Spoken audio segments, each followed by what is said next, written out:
They want to get rid of these SEALs. They know the truth about the bin Laden raid. They send them out where the Taliban's lying in wait.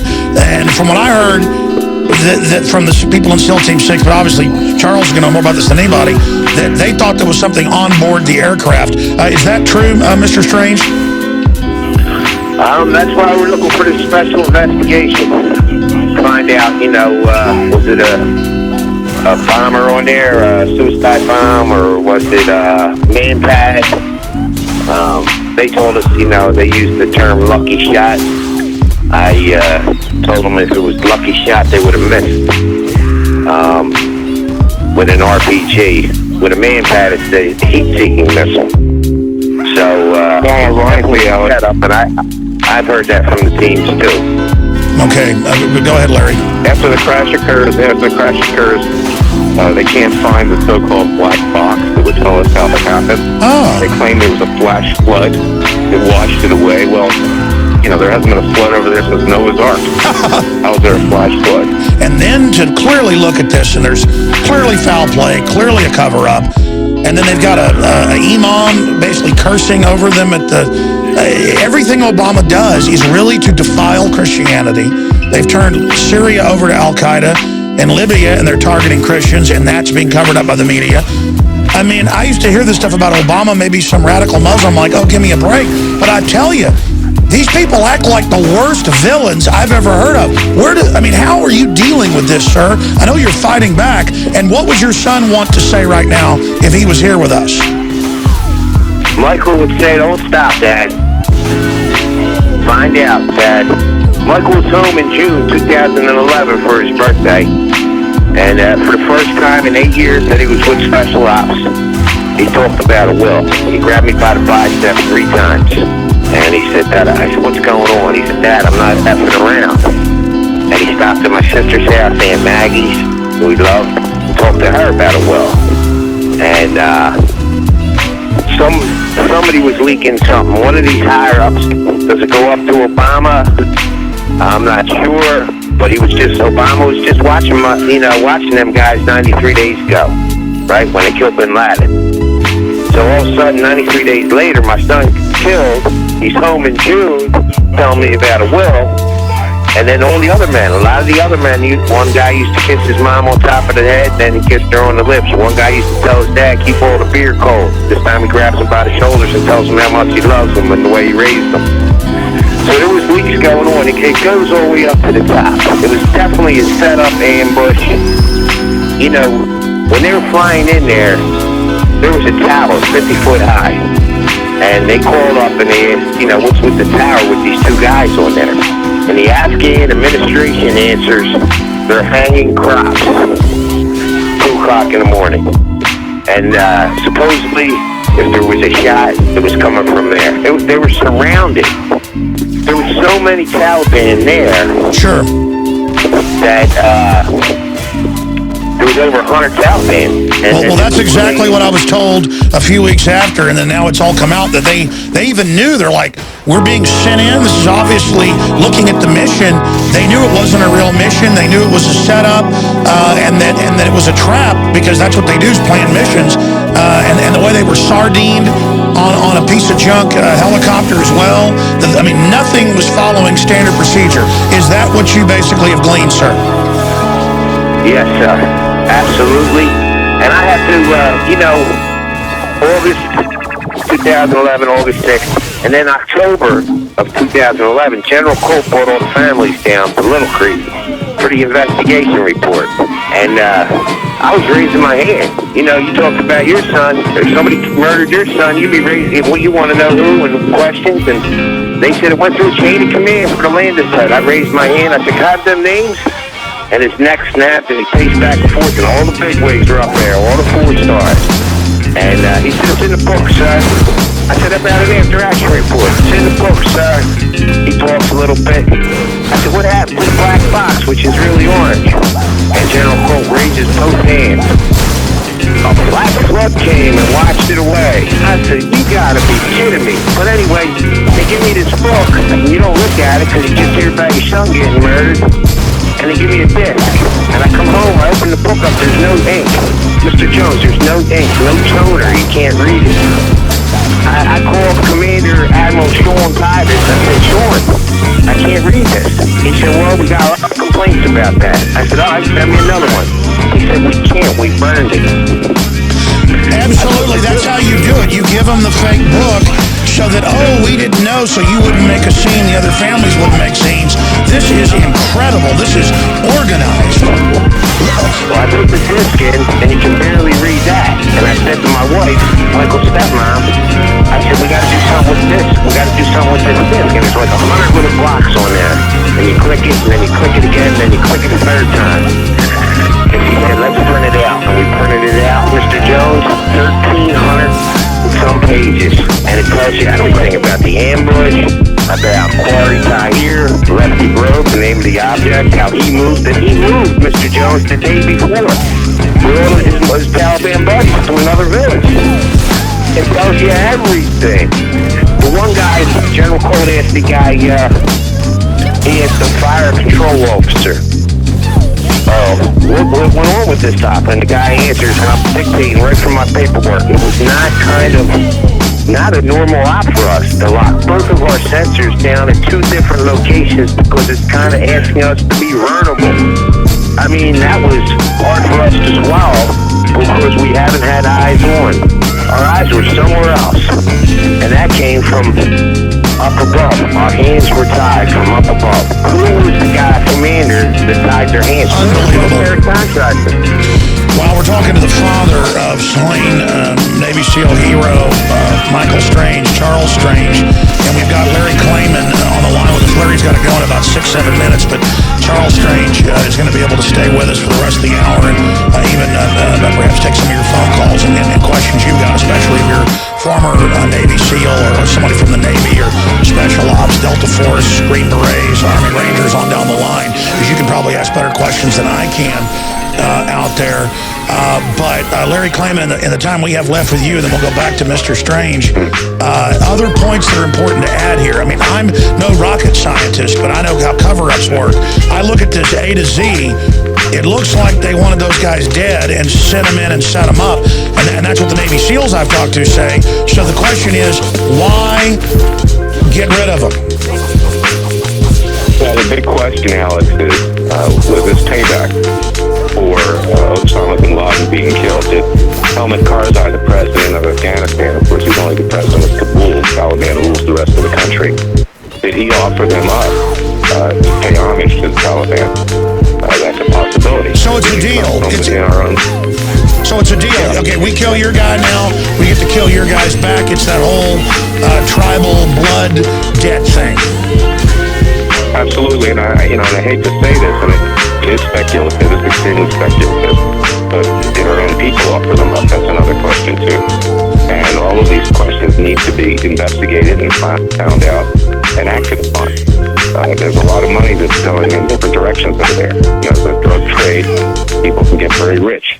There are other motivations perhaps as well, and again, without making any kind of accusation, when we're rolling over to these jihadists, when we're more concerned about the lives of Muslims than we are the lives of Christians and Jews and others, when we bow down to the King of Saudi Arabia, in effect, bow down to the Taliban and can't fire unless we're fired upon first as a general rule. There are some serious questions here. So Charlie and others are coming forward, not just to pay respect and honor to their great son who died for us, but for those servicemen who are now being sent into harm's way and who are frightened to death. I mean, these are brave people, only because they can't defend themselves.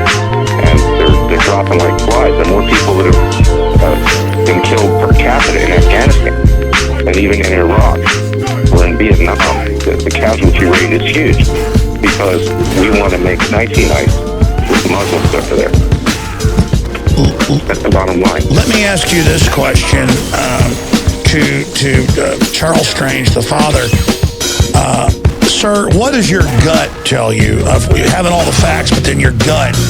I remember when I heard about this, my gut said, I bet they're getting rid of people that know too much, and then it all came out. What does your gut tell you? My gut tells me that Karzai, somebody from the Afghan administration, set this up with someone very high in our government. Without it, that's what my gut's telling me. And for Michael was a cryptologist. He's from the Dev group. He was special ops, and how they made SEAL Team 6 was guys from the Dev group, special ops, combined with the Navy SEALs to make the most elite team in the world, SEAL Team 6, the best. And he was SEAL Team 6 for 4 years. And Michael, as a cryptologist, he just got an award. He got the National Intelligence Medal of Valor. There's only been 19 of them, him and Jared Day. He was number 19 to ever receive that for what he knew and what he could do. And physically, he was 2% body fat. Michael could run from here to Canada, from Philly to Canada, with a bottle of Jameson in his hand. He was remarkable. But he knew, he trusted them guys. And for me to download these papers with Michael's stepmom, and then to read that May 10th, 100 Taliban are coming to the Tangine Valley to kill him, and then nobody said nothing for this guy, Quarry Tahir, to move the day before, it's all in the paperwork. This was a setup. And you're going to tell me that they're going to tell me it was a lucky shot? You know, they're going to tell me they were going to ask for that disc back, Mr. Jones. One of the parents told me. The next day, they were going to ask all the parents for the disc back. And my wife figured out how to print it out, and we read all this information. That's all I've been doing. Tuesday was 2 years. Wow. It just eats you up. In December 2011, I called Dover, and I asked for an autopsy report. And with that, they sent us a disc. And Michael was laying like he had a gun in his hand, and he was intact. It was like no hair burned. Like they said, the Pentagon spokeswoman Navy Jane Campbell said that all bodies were burnt beyond recognition. So when this first happened, August 6th, the people from the Navy that were at the house kept saying, everybody has to be cremated, everybody has to be cremated. And everybody didn't get cremated, you know, but I was told everybody had to be cremated. And then when I looked at the disc, I said, my son didn't need to be cremated. And I said, my son's holding a gun. And then who gave the command after the Chinook gets shot down or whatever happened, not for the Rangers to go in and help them? Like somebody gave a stand down order for them not to wait until daylight to go in. So I showed Jason Chavez these, Chafis, and I've been to Washington probably about, me and my wife probably about 12 times, and they've been really, I've got 30 of the pages, the most highlighted pages, and I gave them to these congressmen and congresswomen, and they would look at them, and they start reading, and then they look at me, and they say, hey, where'd you get this? And I told them how we downloaded the disc in the papers. And their jaws dropped, and they would give me a hug, and they said, oh my God. I said, yeah, it was all set up. They knew May 10th, 9 days after killing Bin Laden, that they were going to shoot down SEAL Team 6. You know? So. Why would they want to do it? I mean, you say a vendetta or a trade with the Taliban so they wouldn't have reprisals. But here's my issue. I know your son was incredibly brave and involved in hundreds and hundreds of amazing missions. From my national security sources and others that have proven very accurate, they say in that raid that there was basically a body double of Bin Laden, and that's why they said they had the barrel on the ship. Turns out nobody saw that. They've court-martialed over 30 people, making them basically stay quiet, drumming them out of the Navy because they were speaking out. There's been mysterious deaths on the ship. I'm sure you know that. I don't believe a word Obama puts out. He said they were watching live feeds. Situation room photos they released were fake. That's all been admitted. And from my sources, they were sent in there, and they did go in there and get in a firefight, and the helicopter did crash and did get blown up so that the Chinese or the Russians wouldn't get it, the stealth helicopter. but that the SEALs themselves were asking questions about the raid, and that's why they had to be gotten rid of. I'm sure you've heard that theory. I mean, we know they set him up. That much has come out. We know they lied to you about the cremation, everything. Lied to you about his body, the condition. So none of it's true. Why would the Bin Laden story be true? And again, I'm not taking away from, wow, something very heroic in killing Osama bin Laden, but everything Obama puts out's a lie. So what's your information on that, Mr. Strange? My information on that, Mr. Jones, is you're talking about, it's a Muslim name, Mashiach Dajjal, D-A-J-J-A-L. He's an evil figure in the Islamic community there. And you know what, Mr. Jones? He is also blind in the left eye. Does that sound familiar? Yes. Bin Laden's body was dumped into the water off the northern Arabian Sea after an Islamic ritual that included the ceremonial washing of his body and wrapping in white sheets. They conducted a 50-minute ceremony. I know, I'm speechless too, Mr. Jones. I know.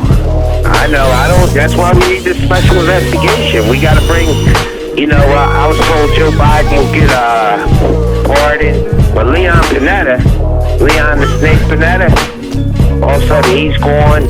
But with a special investigation, whether you're still in the military or you're out of the military, like Petraeus left 10 days after my son got killed. David, I never stepped foot on the battlefield. Petraeus, who always had a girlfriend, Paula Broadwell, he's going to come in. I want to talk to him. Because 8 months later, Benghazi happened. He leaves 10 days after my son gets killed. They promote him to the CIA, and then Benghazi. Admiral Eric Olson, 2 days after my son gets killed, he's gone. Admiral McRaven gets promoted. General Rotel, all this is in August 2011. He gets moved. General Rotel. Come on, man. Like you said, you don't have to be a rocket scientist here. And then they give me a bullshit book with no ink. If your son was killed, Mr. Jones, and they gave you a book with no ink, I was with my mom yesterday. She said, they're lucky grandpapa ain't alive. He'd be going right through the front doors of that White House there to Obama. We need some answers here. Somebody has to be held accountable. I just don't want to hear it was a bad plan, lucky shot, all that bullshit. I need somebody to go to jail. This is murder. This is murder, Mr. Jones. My son knew in June somebody was setting him up, but he didn't think somebody on his own side.